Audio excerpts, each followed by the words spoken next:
పెద్దల మలబద్ధకం నివారణకు చూర్ణం, కరివేపాకు పొడి, సరస్వతి ఆకుల పొడిని సమాన పరిమాణంలో తీసుకొని, తేనెతో కలిపి, రాత్రి భోజనం చేసిన తర్వాత తినండి. తల్లిపాలు పెరగడానికి, వాయుగత వేర్లు మరియు వాయుగత గింజలను సమాన పరిమాణంలో తీసుకుని, పాలలో మరిగించి తినండి.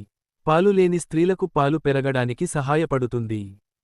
చర్మపు చికాకు మరియు దురద నివారణ కోసం, ఏలకుల గింజల పొడి, సరస్వతి ఆకుల రసాన్ని మెత్తగా చేసి, ఆపై బోడతరము ఎండబెట్టి పొడి చేయండి. రెండింటినీ కలిపి రోజుకు 2 గ్రాములు 3 సార్లు తినండి.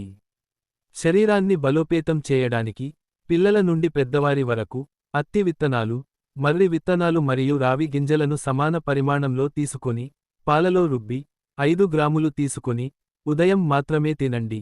ఇది ఇతర వ్యాధుల బారిన పడిన శరీరాన్ని కూడా ఫలదీకరణం చేస్తుంది. కడుపు పూతలను నయం చేస్తుంది. కామంచి కూర, కామంచి ఆకులను ఉడికించి లేదా కామంచి పండ్లను వేపుడు చేసుకొని, ప్రతిరోజూ ఆహారంతో తీసుకుంటే, కడుపు పూతల నయమవుతుంది.